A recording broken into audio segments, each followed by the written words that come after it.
I'm Sarah Mitchell, 29, and I thought blood was thicker than water until my own sister and mother proved me devastatingly wrong.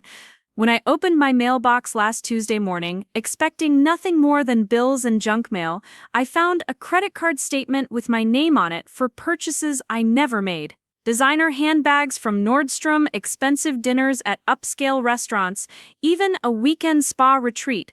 All charged to a card I'd never applied for, all signed with my name and handwriting that looked suspiciously like my sister Emma's. My hands trembled as I stared at the transactions, each one a betrayal carved deeper than the last. $26,000 of debt that wasn't mine, attached to my credit score, threatening everything I'd worked to build. But what I discovered next about my family's lies made this financial nightmare look like pocket change, and what I did to get them back was worth every sleepless night that followed. Before we jump back in, tell us where you're tuning in from, and if this story touches you, make sure you're subscribed because tomorrow I've saved something extra special for you. 3 months ago, my world seemed perfect in that fragile way that makes you hold your breath, afraid to disturb the balance. I was living in my cozy one-bedroom apartment in Capitol Hill, Denver, finally feeling like an adult at 29.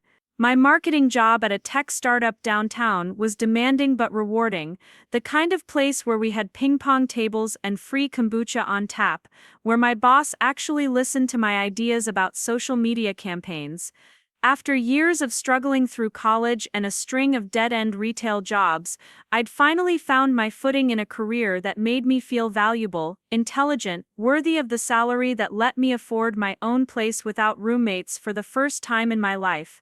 My relationship with Tyler Brooks had been solid for 8 months, the kind of steady, comfortable love that felt like coming home after a long day. He was a graphic designer, gentle and thoughtful, the type of man who remembered that I liked extra foam in my lattes, and always picked up my favorite Thai food when I'd had a rough day at work.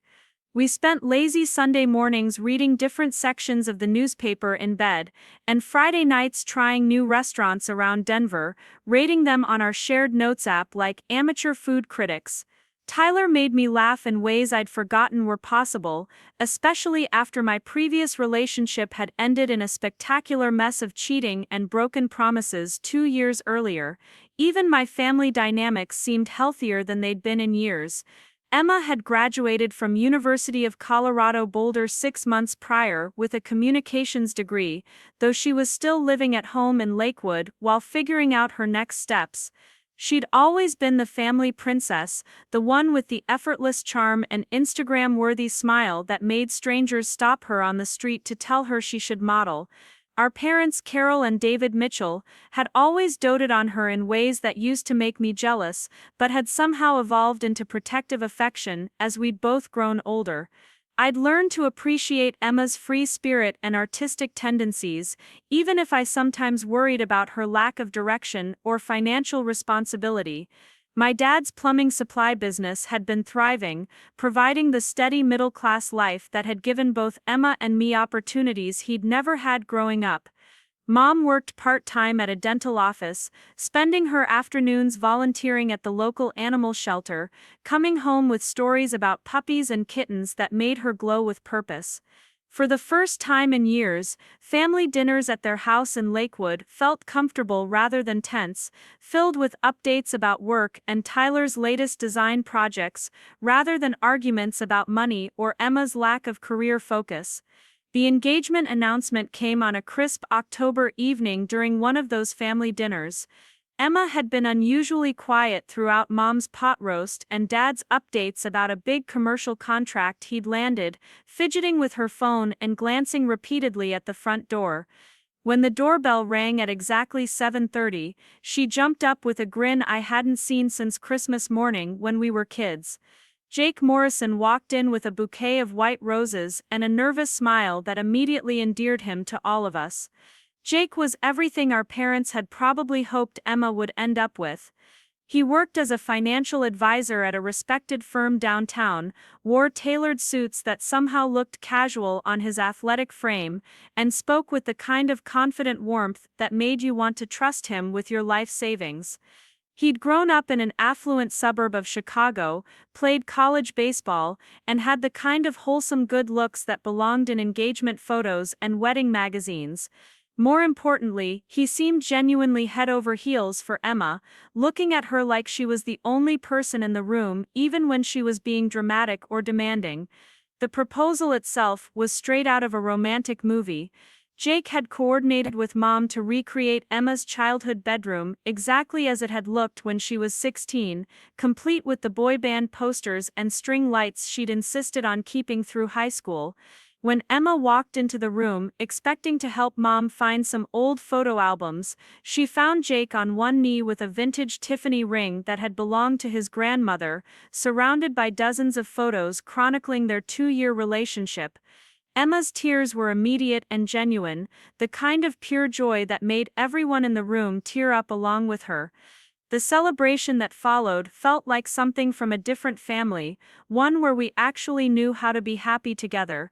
Dad opened a bottle of champagne he'd been saving for a special occasion, Mom immediately started planning an engagement party, and even I found myself genuinely excited about gaining Jake as a brother-in-law.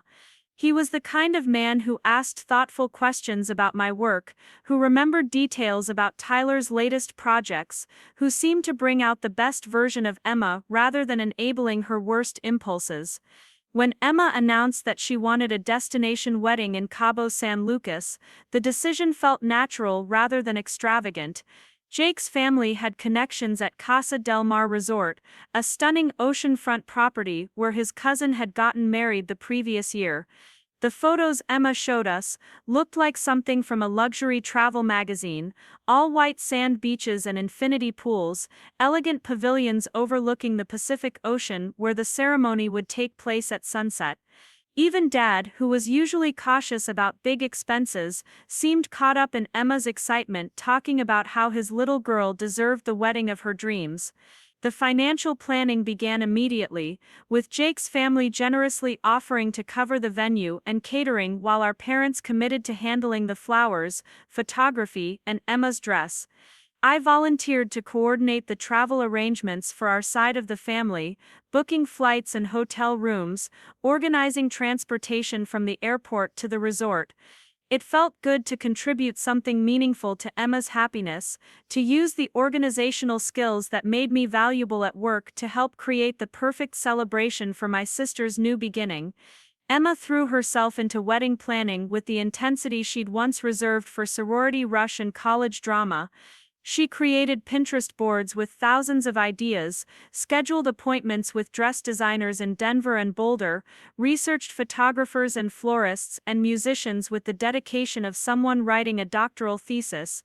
Her social media became a constant stream of wedding inspiration, engagement photo shoots, and countdown posts that garnered hundreds of likes and comments from friends who seemed genuinely excited about the upcoming celebration.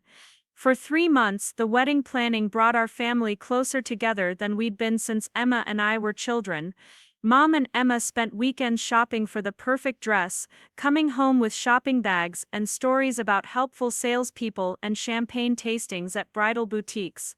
Dad researched photographers and musicians, making spreadsheets comparing prices and packages with the same attention to detail he brought to his business inventory. Even Tyler got involved, offering to design custom wedding invitations and helping Jake plan a bachelor party weekend in Las Vegas. I should have known it was too good to last. Preparing and narrating this story took us a lot of time, so if you are enjoying it, subscribe to our channel. It means a lot to us. Now back to the story. I should have remembered that Emma had always been impulsive with money, that Mom had always enabled her worst financial decisions, that the fairy tale atmosphere was probably too perfect to be real. But I was caught up in the joy of it all, in the dream of being the maid of honor at my sister's perfect wedding, in the fantasy that maybe we'd finally figured out how to be a healthy, supportive family.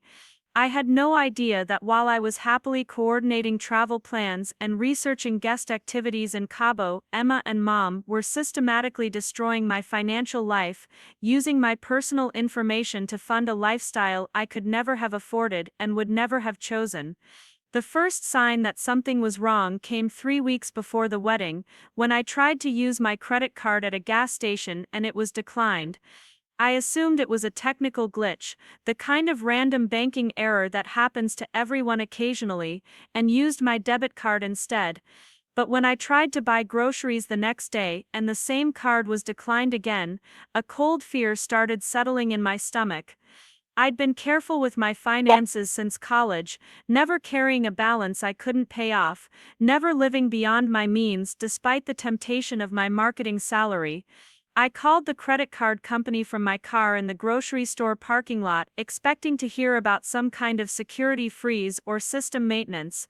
Instead, the customer service representative informed me that my account was over limit, that I'd reached my credit limit of $30,000 and missed 2 minimum payments.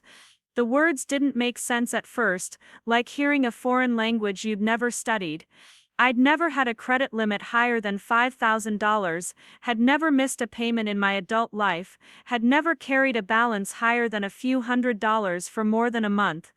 When I demanded details about the charges, the representative read off a list that made my blood run cold. Nordstrom purchases totaling $4,000, dinner charges at restaurants I'd never heard of, spa treatments at luxury resorts, even car payments for a BMW lease I'd never signed. All of it in my name, all of it using my social security number and personal information, all of it destroying the credit score I'd spent years building. The dates on the charges went back 6 months, to right around the time Emma had gotten engaged, to when she'd started planning her dream wedding and dream life with Jake. I drove home in a daze, my hands shaking on the steering wheel as the pieces started falling into place. Emma's new wardrobe that she'd attributed to graduation gifts from relatives. The expensive dinners she'd been posting on Instagram, always with Jake at trendy restaurants I knew he couldn't afford on his entry-level financial advisor salary. The weekend spa trips she'd taken with her college friends, coming home with designer bags and professional makeup that costs more than my monthly grocery budget. Even the BMW she'd been driving for the past 4 months, claiming it was a temporary loan from a friend whose family owned a dealership. When I pulled into my apartment building's parking lot, I saw Emma's BMW parked in a visitor space, the same silver convertible that I now realized was being paid for with credit cards opened in my name. She was sitting on my front steps with her phone, probably posting another engagement photo or wedding planning update, completely unaware that her entire house of cards was about to collapse around her. For a moment, looking at her sitting there in the afternoon sunshine with her perfect hair and designer sunglasses, I almost couldn't believe she was capable of the systematic fraud I was beginning to understand. But as I walked toward my apartment, forcing my face into a neutral expression, I remembered all the times Emma had borrowed money and forgotten to pay it back, all the times she'd used other people's Netflix passwords and credit cards for small purchases, all the times she'd justified taking things that weren't hers because she deserved them, or because she'd pay it back eventually. I remembered Mom making excuses for Emma's behavior, covering for her mistakes, enabling her sense of entitlement by constantly bailing her out of consequences. I realized that this wasn't a sudden descent into criminal behavior, but the inevitable escalation of patterns that had been building for Emma's entire life. When I unlocked my apartment door and invited Emma inside, she bounced up from the steps with her usual infectious energy, chattering about wedding plans and asking if I wanted to see the latest photos from her dress fitting. She looked so genuinely happy, so excited about her upcoming wedding, so completely oblivious to the fact that her criminal activity was about to destroy both our lives, that I almost felt sorry for her. Almost, but as I watched her settle onto my couch and pull out her phone to show me pictures of herself in a wedding dress that probably cost more than my car, I felt something harder than anger settling in my chest. Emma had stolen my identity, my financial security, my future, and she was sitting in my living room acting like nothing had happened, like I was still the same supportive older sister who would help her coordinate her dream wedding without asking too many questions about how she was affording it all. Part 2. The evidence moment, Emma settled into my couch with her usual dramatic flair, spreading her wedding planning materials across my coffee table like she owned the place.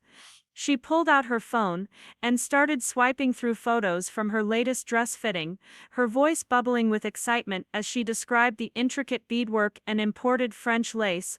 But all I could see was the designer purse she'd carelessly tossed on my floor, the same Chanel bag I'd seen charged to my credit card statement for $3,800 3 weeks ago.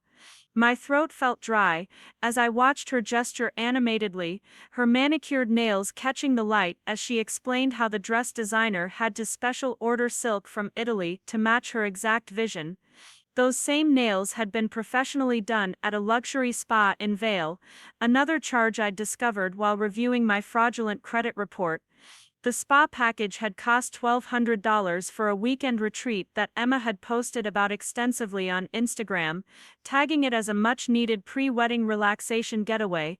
I excused myself to get us both water, needing a moment to collect my thoughts and plan my next move.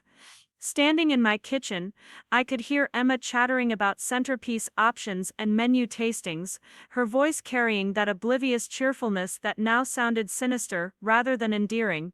I opened my laptop on the kitchen counter and quickly logged into my credit monitoring account, the one I'd set up years ago to protect against exactly this kind of fraud.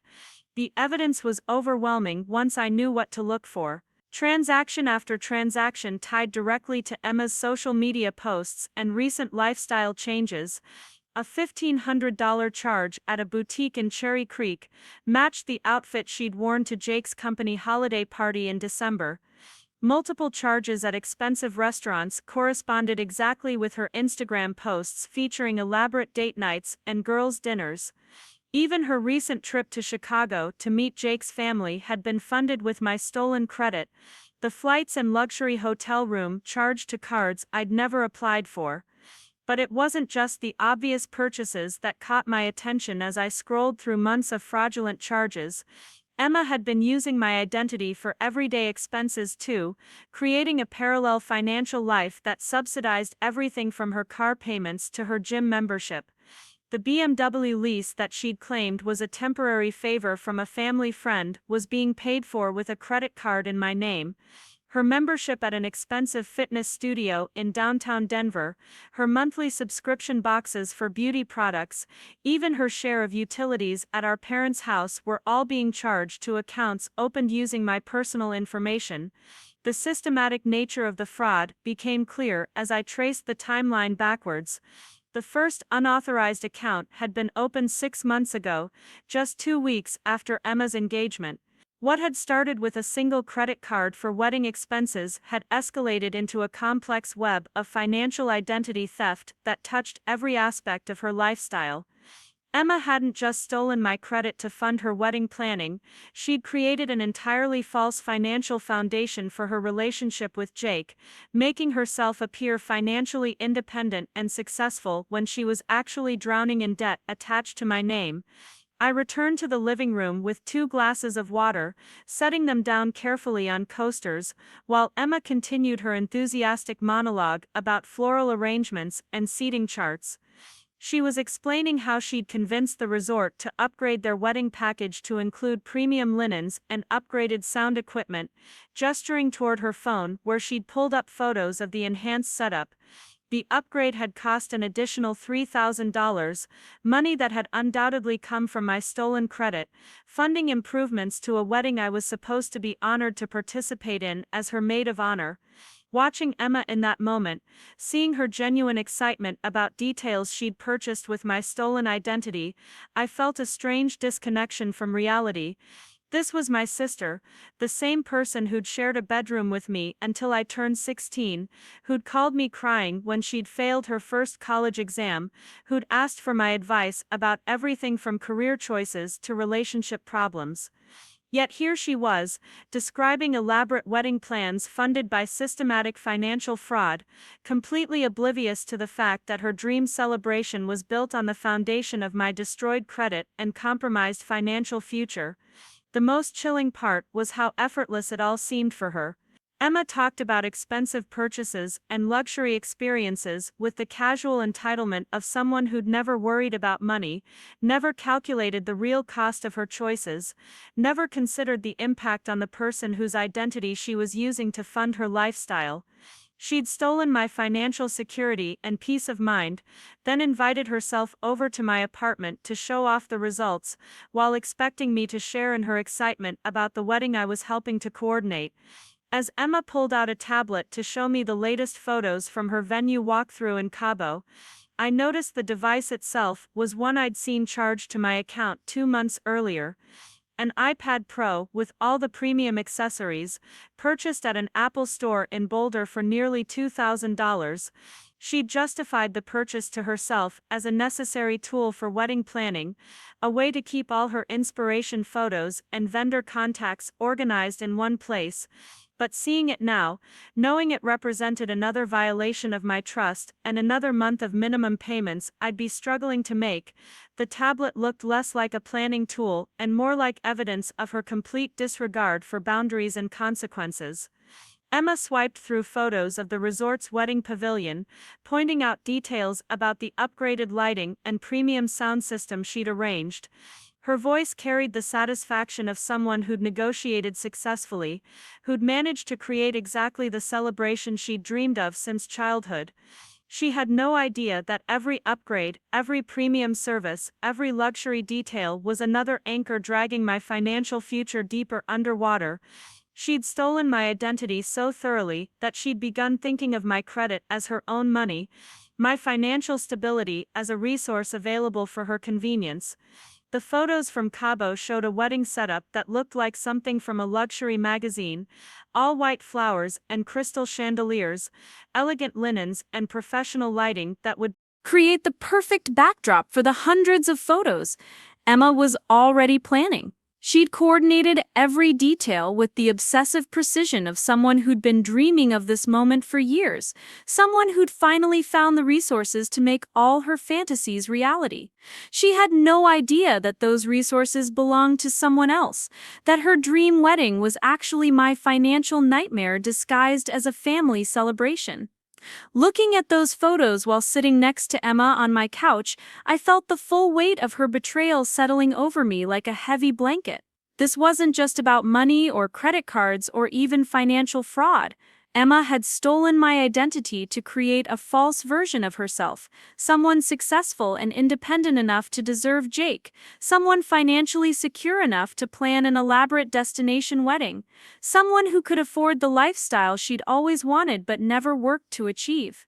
She'd used my personal information to become the person she thought she should be, never considering that her transformation was destroying the real person whose identity she'd stolen.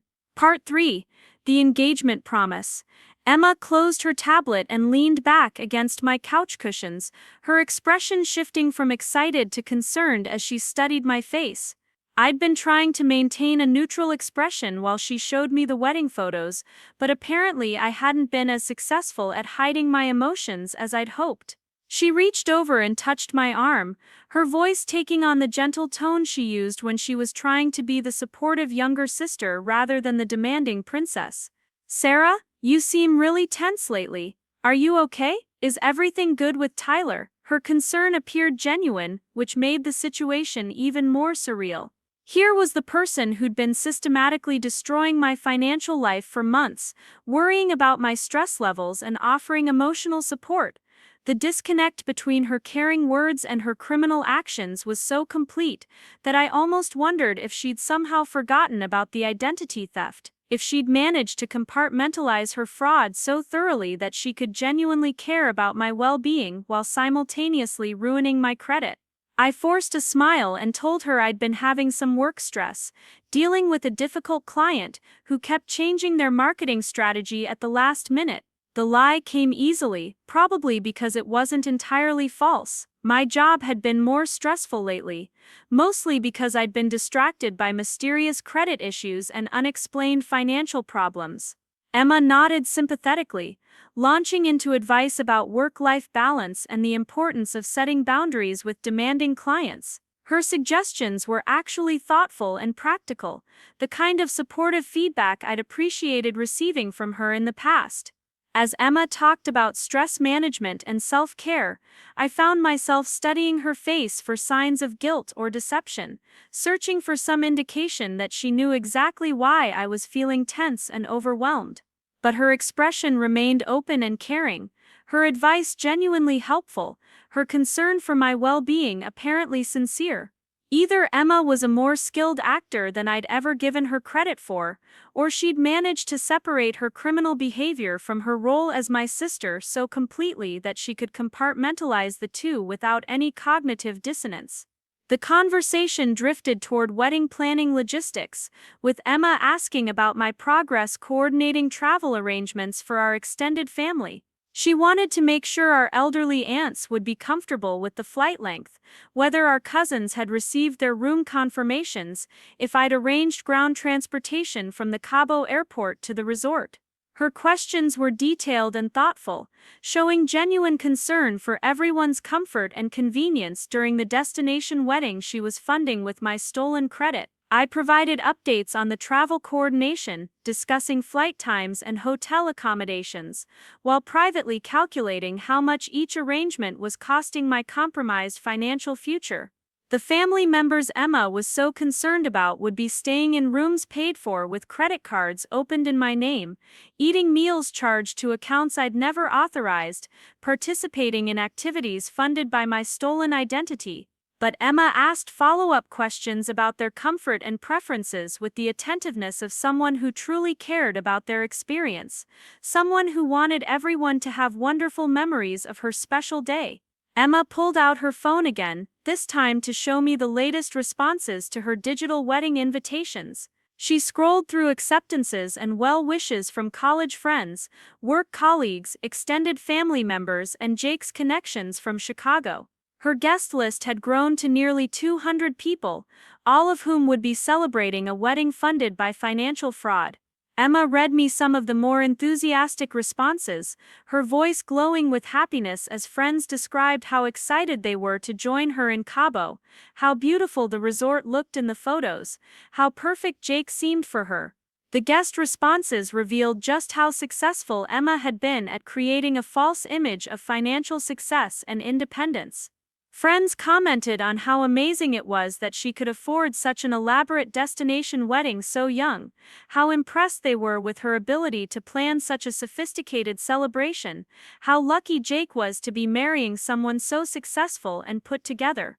Emma had used my stolen identity to become the person her friends thought she was, someone capable of funding her own dreams rather than someone stealing from her sister to create an illusion of success. As Emma showed me photos of her latest dress fitting, I realized she'd also been using my credit to fund an entirely new wardrobe for her pre-wedding events. The engagement party dress, the bridal shower outfit, the rehearsal dinner ensemble, even her honeymoon clothes had all been purchased with my stolen money. She'd created a complete image makeover using my financial identity, transforming herself from an unemployed recent graduate living with her parents into someone who appeared to have her own successful career and independent lifestyle. But what struck me most about Emma's behavior during this visit was her complete lack of awareness about the consequences of her actions. She talked about her wedding plans and lifestyle choices with the carefree attitude of someone who'd never had to consider the real cost of their decisions, never had to calculate interest rates or minimum payments, never had to worry about credit scores or financial security. Emma had stolen my identity so thoroughly that she'd begun thinking like someone who actually had access to unlimited resources, someone whose financial choices would never come back to haunt them. Emma mentioned how grateful she was that everything had fallen into place so perfectly for her wedding, how lucky she felt that she'd been able to afford all the upgrades and luxury details she'd dreamed of since childhood. She attributed her good fortune to careful saving and smart financial planning, apparently having convinced herself that the money she was spending was somehow rightfully hers. The level of self-deception required to maintain this narrative was staggering, suggesting that Emma had created an entirely fictional relationship with money and consequences. When Emma finally started gathering her things to leave, she hugged me tightly and thanked me for being such a supportive sister throughout her engagement and wedding planning process. She told me how much it meant to her that I was coordinating the family travel arrangements, how excited she was to have me as her maid of honor, how perfect everything was going to be in Cabo. Her gratitude seemed genuine, which made her words feel like another violation, another way she was using my emotional connection to her while simultaneously destroying my financial life. As Emma walked toward her BMW, the car being paid for with my stolen credit, she called back to remind me about our family dinner on Sunday, where she'd be sharing the final wedding details with everyone. She wanted to make sure I'd be there to help present the travel information to our relatives, to answer questions about the resort amenities and flight arrangements. Emma was counting on me to help facilitate her dream wedding while having no idea that I was beginning to understand the full scope of her betrayal, that I was already planning my response to her systematic fraud. But watching Emma drive away in that silver convertible, seeing her carefree wave through the sunroof as she headed back to our parents' house in Lakewood, I realized that confronting her about the identity theft would only be the beginning of what was coming next. Emma had stolen my financial identity to create a false life that impressed Jake and their friends, to become someone worthy of the elaborate wedding she'd always dreamed of having. She'd built her entire relationship with Jake on a foundation of lies and stolen credit, creating an illusion of success and independence that would crumble the moment the truth came out. But Emma wasn't the only one responsible for this systematic fraud. Someone had helped her navigate the process of opening credit accounts in my name. Someone had provided her with the personal information necessary to steal my identity so thoroughly. Someone had encouraged her to believe that this level of deception was acceptable as long as it helped her achieve her goals. And I was beginning to suspect that someone was our mother, the same person who'd spent Emma's entire life enabling her worst impulses and protecting her from the consequences of her choices. Part 4. The Vulnerability Context.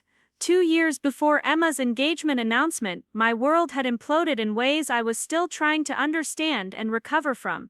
I'd been living with Marcus Chen, a relationship that had started in college and continued through my early 20s with the kind of easy compatibility that made everyone assume we'd eventually get married.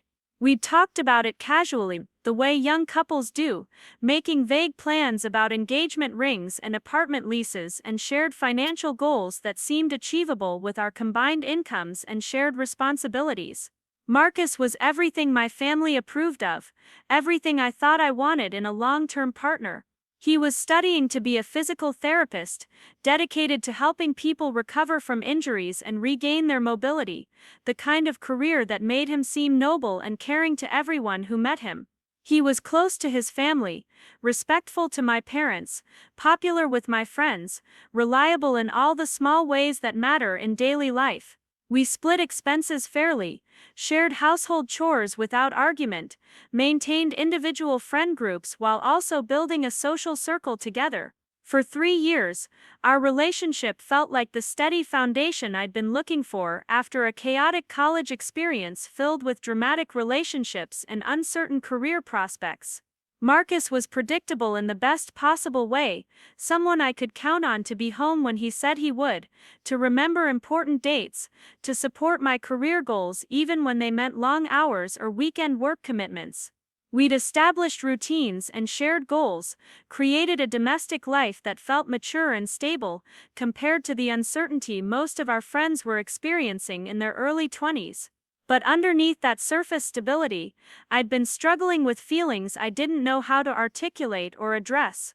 The relationship felt comfortable, but not passionate, supportive but not inspiring, secure but somehow emotionally limited in ways I couldn't quite define.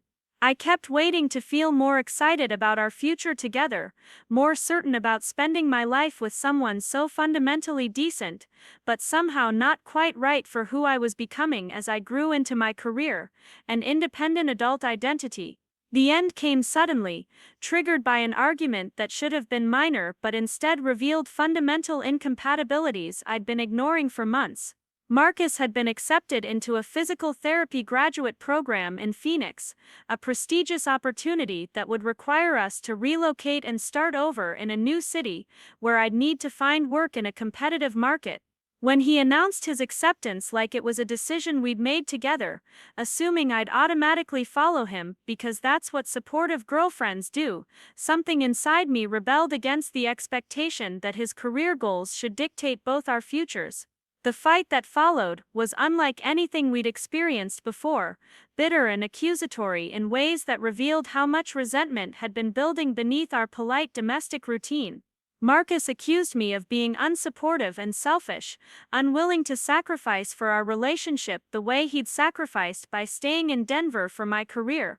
I accused him of taking me for granted, assuming I'd abandon my own professional goals to accommodate his plans without even asking what I wanted or how the move might affect my future. But the real revelation came when Marcus told me he'd already put a deposit down on an apartment in Phoenix, had already started making plans for our life there without consulting me about any of the major decisions. He'd assumed my compliance with his timeline and priorities, treated me like a convenient accessory to his career goals, rather than an equal partner with my own dreams and ambitions. The presumption was breathtaking, the casual dismissal of my autonomy so complete that I realized how little he actually understood about who I was becoming as an independent adult. The breakup happened over a single weekend, with Marcus packing his belongings and moving out while I was at work, leaving only a note explaining that he couldn't be with someone who wasn't willing to prioritize their relationship over individual career goals. He took his furniture, his books, his collection of vintage vinyl records that we'd spent countless hours listening to together, leaving my apartment feeling hollow and unfamiliar, even though technically everything remaining belonged to me. The emotional aftermath was more complicated than I'd expected, a mixture of relief and grief that left me questioning everything about my capacity for lasting relationships. Part of me was glad to be free from the subtle pressure to conform to Marcus's vision of our shared future, relieved to make decisions based on my own priorities, rather than constantly negotiating compromises that felt like gradual erasure of my individual identity. But another part of me mourned the loss of security and companionship, the comfortable routines and shared responsibilities that had made daily life feel manageable and predictable. For months after Marcus moved to Phoenix, I threw myself into work with the kind of intensity that impressed my colleagues but worried my friends and family. I volunteered for extra projects, stayed late to perfect marketing campaigns, attended networking events and industry conferences that expanded my professional reputation but left little time for processing the emotional impact of the breakup. Work became my primary source of identity and validation, the place where I felt competent and valuable in ways that personal relationships seemed to complicate. My family was supportive during this period, but in ways that sometimes felt more suffocating than helpful.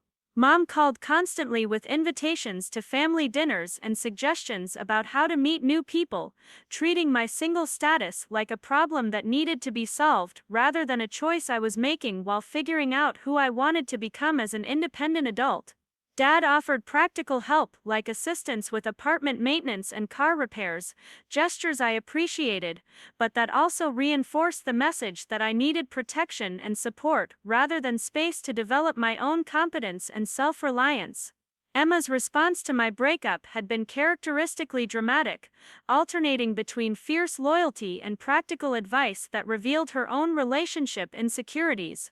She'd never liked Marcus, claiming he was too controlling and conventional for someone with my creativity and ambition, but she'd also expressed worry that I was becoming too focused on career success at the expense of personal happiness. Emma encouraged me to date more casually, to explore different types of relationships, to prioritize fun and adventure over the kind of serious partnership I'd been seeking with Marcus. During this vulnerable period, I'd become more financially generous with my family, using my increased work income to help with various expenses and emergencies that seemed to arise constantly. Dad's business had hit a slow period during the winter months when construction projects slowed down, creating cash flow problems that affected their ability to cover household expenses. Mom's hours at the dental office had been reduced due to insurance changes, cutting their monthly income just when heating bills and holiday expenses were stretching their budget. I'd started contributing to family expenses without really tracking the amounts or expecting repayment, treating it as my responsibility as the family member with the most stable income and fewest personal financial obligations. A few $100s here for utility bills, a couple thousand there for car repairs or medical expenses, contributions to holiday celebrations and birthday gifts that gradually became expected rather than appreciated. The pattern of financial support felt natural and generous at the time, a way to maintain family connection while building my independent career. But looking back now, I could see how that period of vulnerability and increased financial contributions had created exactly the conditions Emma needed to begin stealing my identity. She'd watched me manage family financial crises with competence and generosity, observed my careful approach to credit and budgeting, learned enough about my financial habits to impersonate them convincingly when opening unauthorized accounts. She'd also seen how my post-breakup focus on work had made me less attentive to personal financial details, more trusting about family expenses, more likely to overlook irregularities that might have caught my attention during a more stable period. Emma had taken advantage of my emotional vulnerability and family loyalty to begin the systematic fraud that was now threatening everything I'd worked to build since Marcus left. She'd used my generous support of family expenses as cover for her own financial crimes, creating a pattern of confusion between legitimate family contributions and unauthorized identity theft that would make it harder for me to recognize and address her betrayal. My post-breakup period of throwing myself into work and family relationships had created exactly the conditions Emma needed to steal my financial identity while maintaining the appearance of being a supportive, caring sister. Part 5. The pattern of being used. The pattern of financial exploitation hadn't started with Emma's elaborate identity theft scheme, I realized as I sat alone in my apartment after her visit, staring at the evidence of her systematic fraud spread across my laptop screen. Looking back through years of bank statements and family interactions, I could trace a clear progression from small, seemingly innocent requests for help to the sophisticated financial crimes that were now destroying my credit and threatening my future security. It had begun during my senior year of college, when Emma was still in high school and our parents were struggling with the costs of supporting two children's educational expenses simultaneously.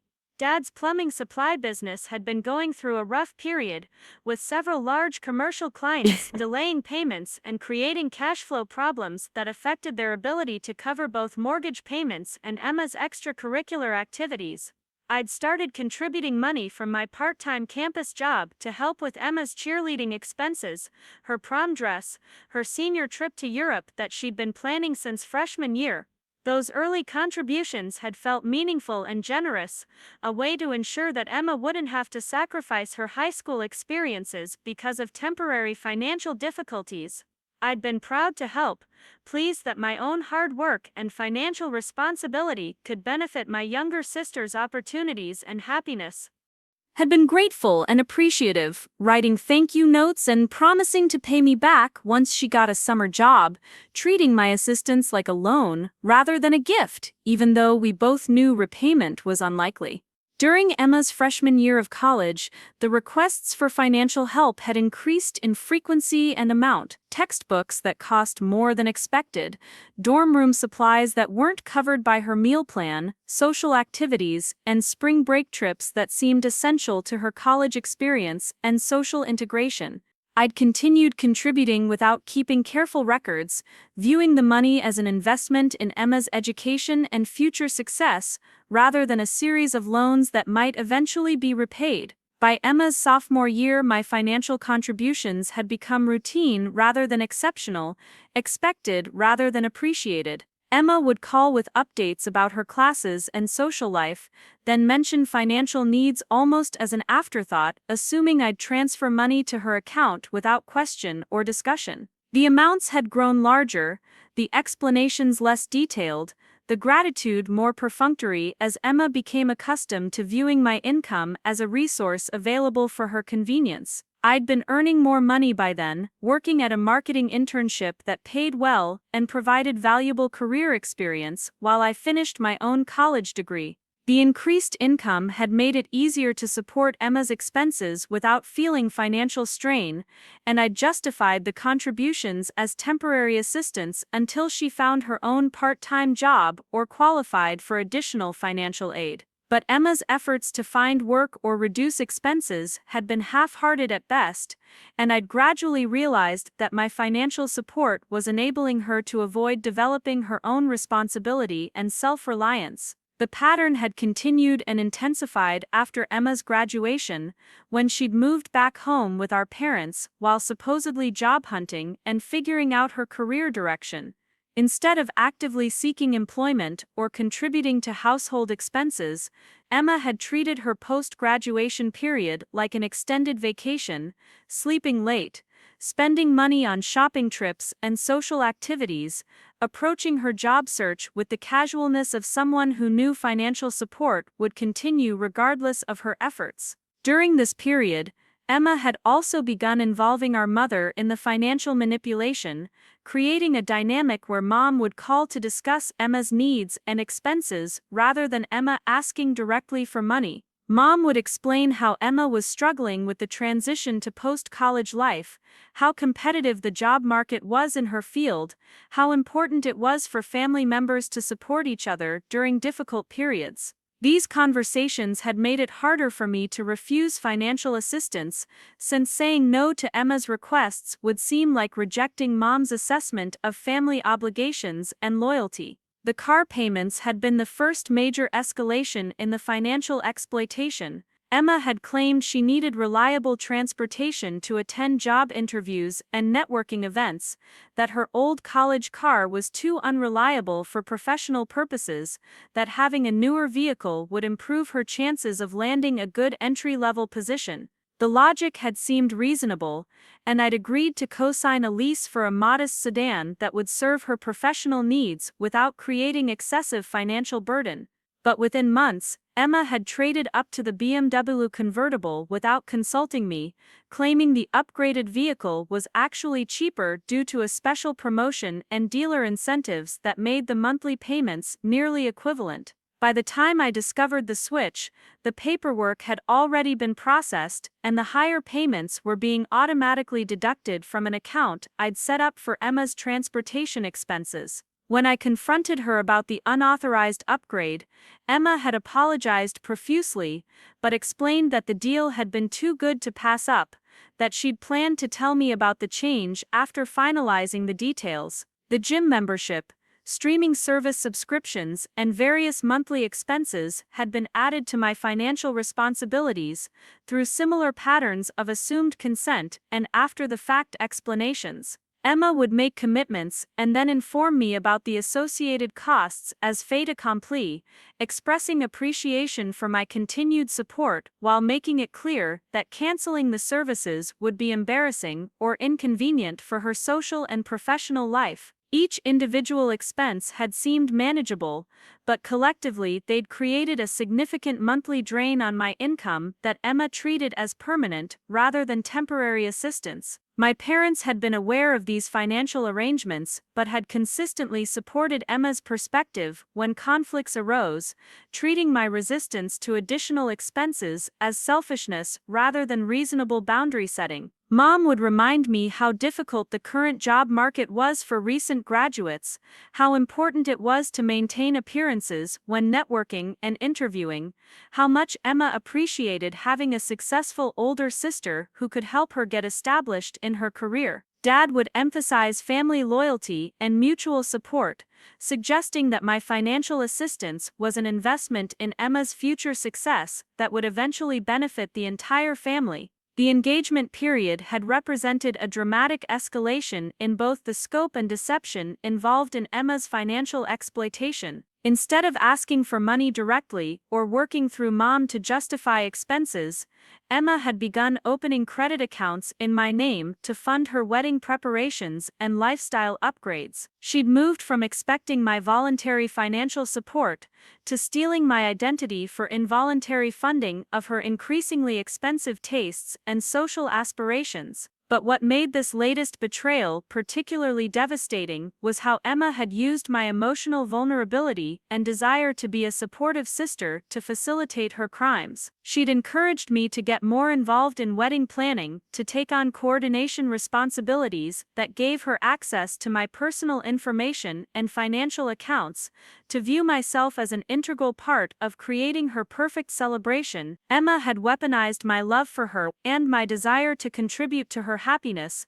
using my genuine care and family loyalty as cover for systematic financial fraud. The most chilling aspect of reviewing this pattern was recognizing how gradually and systematically Emma had escalated her financial exploitation, testing boundaries and expanding her sense of entitlement with each successful manipulation. She'd learned that I would prioritize family harmony over personal financial security, that I would rationalize increasingly unreasonable requests rather than risk being seen as unsupportive or selfish, that I could be manipulated through guilt and family loyalty into funding lifestyle choices I would never make for myself. Emma had spent years studying my financial habits, learning my passwords and personal information, observing how I managed money and credit to prepare for the identity theft that was now threatening my future security. She'd used my trust and love against me in the most calculated way possible, creating a false identity for herself, using my real financial foundation while maintaining the pretense of being a caring, grateful sister who appreciated my support and generosity. Part 6. The Investment in Hope. The morning after Emma's visit, I woke up with a sense of purpose I hadn't felt since discovering the fraudulent credit card statements. Instead of wallowing in anger or immediately confronting her about the identity theft, I decided to document everything methodically to build an ironclad case that would protect me legally and expose the full extent of her deception. I called in sick to work, something I rarely did, and spent the entire day creating a comprehensive record of Emma's financial crimes and their impact on my life. I started by printing every credit report, bank statement, and fraudulent charge I could access, organizing them chronologically to trace the evolution of Emma's identity theft from its beginnings 6 months ago to the current $26,000 debt that threatened my financial future. Each transaction told a story of escalating entitlement and sophisticated deception, revealing how Emma had gradually expanded her fraud from wedding-related expenses to funding her entire lifestyle transformation. The timeline was damning in its precision and scope. The first unauthorized account had been opened 2 weeks after Emma's engagement, initially used for what seemed like legitimate wedding expenses at bridal boutiques and catering services. But within a month, the charges had diversified to include personal shopping trips, expensive dinners at trendy restaurants, spa treatments, and beauty services that had nothing to do with wedding preparation. Emma had started with wedding-specific fraud and quickly realized she could use my identity to fund any purchase or experience she desired. By the 3rd month, Emma had opened additional credit accounts in my name, each one with higher limits and more sophisticated application processes that required detailed personal information she could only have obtained through systematic identity research. She'd applied for store credit cards at luxury retailers, secured a high-limit Visa card through an online application, and even opened a personal line of credit at a bank where neither of us had ever maintained accounts. The progression showed careful planning and escalating confidence in her ability to impersonate my financial identity. The most disturbing discovery was how Emma had used my legitimate financial history to enhance her fraudulent applications, referencing my actual employment, real address, and genuine banking relationships to create convincing false applications. She'd clearly studied my financial profile in detail, learning enough about my income, expenses, and credit history to successfully impersonate me when speaking with customer service representatives or filling out application forms. The level of premeditation involved in her identity theft was staggering, suggesting months of careful observation and planning before she'd made her first fraudulent purchase. As I organized the evidence, I also began researching Colorado's identity theft laws and federal regulations protecting victims of financial fraud. The penalties for identity theft were severe, particularly when the fraud involved family members who had used their access and trust to facilitate systematic deception. Emma could face felony charges, significant fines, and potential prison time if I decided to pursue criminal prosecution, but I also discovered that family member identity theft cases were often complicated by emotional factors and reluctance to involve law enforcement in private family matters.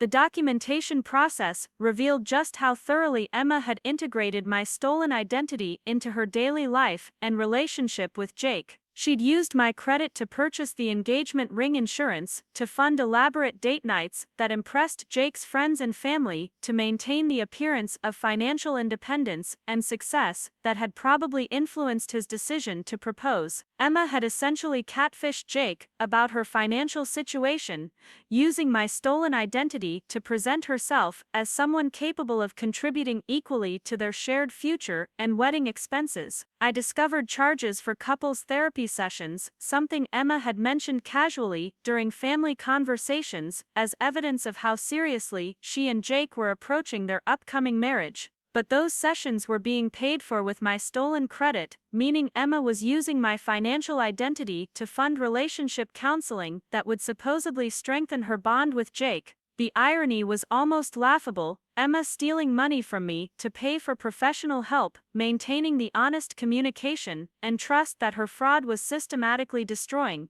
The wedding planning expenses were even more extensive than I'd initially realized during my first review of the fraudulent charges. Emma had used my stolen credit to pay for engagement photos, bridal shower decorations, bachelorette party activities, and even Jake's bachelor party expenses when his friends had come up short on their contributions. She'd turned my financial identity into a comprehensive funding source for every aspect of her wedding celebration, creating elaborate experiences and lasting memories that were actually being financed by my destroyed credit and compromised future. But beyond the wedding-specific expenses, Emma had also used my identity to fund lifestyle upgrades that would impress Jake and his affluent family from Chicago. She'd charged expensive dinners at restaurants Jake's parents had recommended, purchased designer clothing appropriate for events at his family's country club, even paid for weekend trips to Aspen and Vail that created the impression she could afford the kind of luxury lifestyle Jake was accustomed to from his upper-middle-class background. The psychological manipulation involved in Emma's fraud became clearer as I traced the pattern of her purchases and the timeline of her relationship with Jake. She'd used my stolen identity strategically, timing expensive purchases and lifestyle upgrades to coincide with important relationship milestones and family gatherings.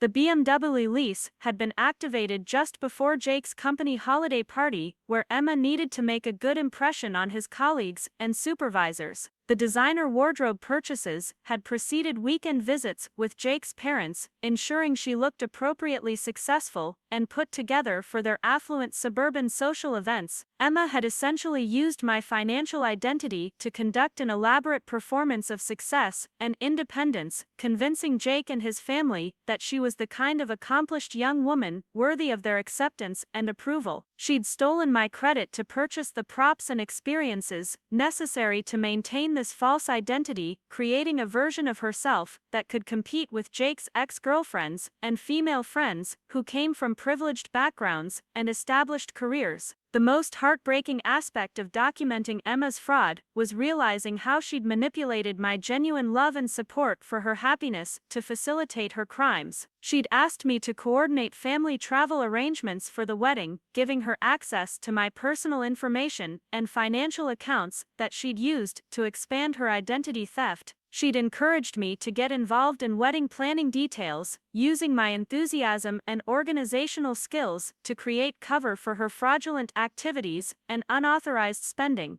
Emma had weaponized my role as her supportive older sister, using my desire to contribute to her happiness and success as a smokescreen for systematic financial crimes. She'd taken advantage of my post-breakup vulnerability and my increased focus on family relationships, recognizing that my emotional investment in her wedding would make me less likely to scrutinize financial irregularities or question her apparent financial success. She'd turned my love for her into a tool for facilitating her fraud and protecting herself from discovery. The emotional toll of this documentation process was almost as devastating as the financial impact of Emma's crimes. Each fraudulent charge represented not just stolen money, but a specific betrayal of trust and violation of our sibling relationship. Emma hadn't just stolen my credit, she'd stolen my identity to create a false version of herself that could win Jake's love and secure the kind of wedding celebration she'd dreamed of since childhood. She'd used my financial foundation to build her romantic future, never considering how her crimes would affect my own ability to achieve financial security and personal happiness. As I organized the evidence into folders and prepared to contact credit agencies, banks, and potentially law enforcement, I also began planning how to handle the upcoming family dinner where Emma was scheduled to present final wedding details to our extended family. She'd be expecting me to provide travel coordination updates and answer questions about resort amenities and flight arrangements, having no idea that I now understood the full scope of her betrayal and was preparing to expose her systematic fraud.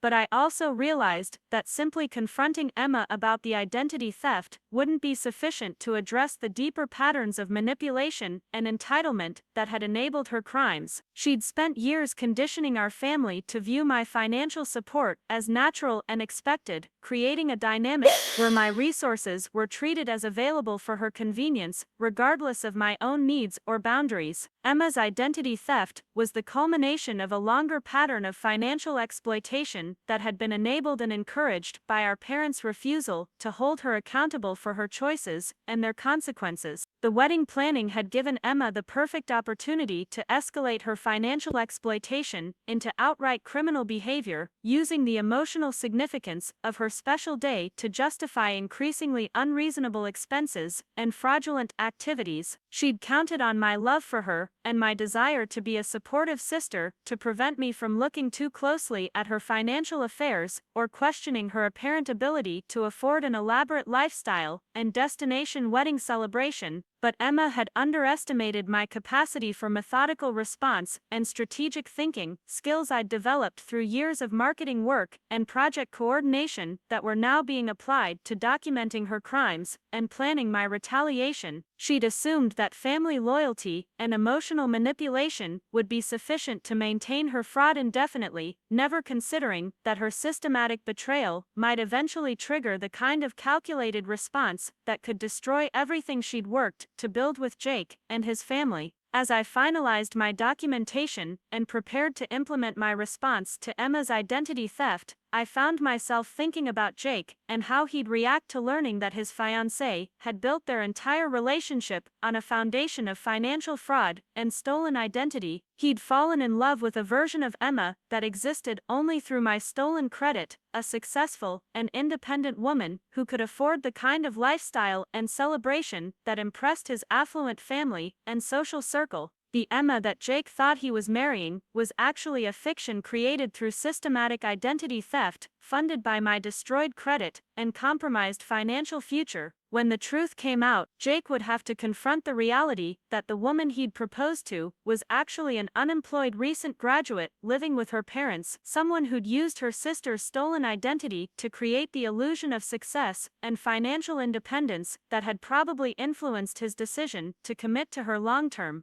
But before I exposed Emma's crimes to Jake, to our family, or to law enforcement, I needed to make sure my response would be strategic and comprehensive, designed not just to stop her current fraud, but to ensure she'd face meaningful consequences for the systematic betrayal she'd committed against my trust, my financial security, and my identity itself. Emma had used my love for her as a weapon against me, and now it was time for her to learn that some violations of trust and family loyalty identity, carried costs too high for anyone to afford, no matter whose identity they'd stolen to pay for their choices. Up next, you've got two more standout stories right on your screen. If this one hit the mark, you won't want to pass these up, just click and check them out.